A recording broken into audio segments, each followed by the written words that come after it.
এদিকে ভক্তমণ্ডলী মায়েরা, এই পৃথিবীতে সবথেকে বড় দান হলো, সবথেকে বড় দান,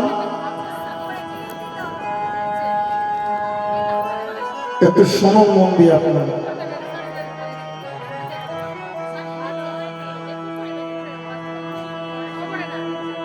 एक वैष्णव एक वैष्णवी,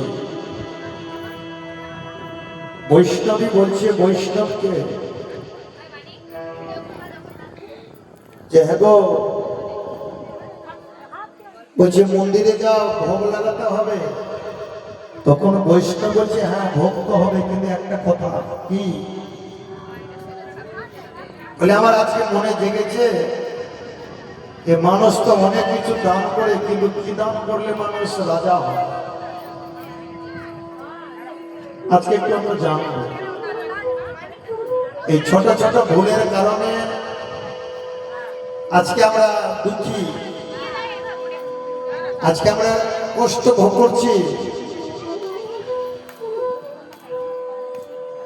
তো বৈষ্ণব বললেন এটা আমার ইচ্ছা জানার যে মানুষ কি দান করলে রাজা হয়। বলে আমি তো জানি না। বলি তুমি কীর্তন শুনতে যাও, রামায়ণ শুনতে যাও, ভাগবত শুনতে যাও, সৎসঙ্গে যাও।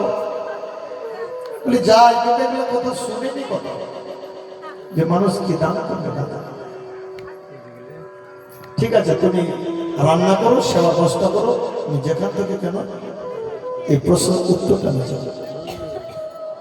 ছুটতে ছুটতে বৈষ্ণব গেল একটা গ্রামে গিয়ে, বলছে এখানে কোনো পণ্ডিত মানুষ জ্ঞানী মানুষ আছে? একজন বাবা বললো এখানে তো কেউ নাই বাবা, তাহলে আপনি সামনে গ্রামে যান, একটা ব্রাহ্মণ আছে, ও শাস্ত্র সম্বন্ধে ভালো বুঝে, আপনি উনির কাছে যান। বৈষ্ণব ছুটতে ছুটতে এই দুপুর বেলার টাইম ওই ব্রাহ্মণের বাড়ি, ব্রাহ্মণকে ডাক ছাড়লো, ব্রাহ্মণ বেরিয়ে আসলো, দেখতে পাচ্ছি কপালে তিলক, গলায় মালা, ডোরকপিন পরে আছে। তো পরম বৈষ্ণব রাধে রাধে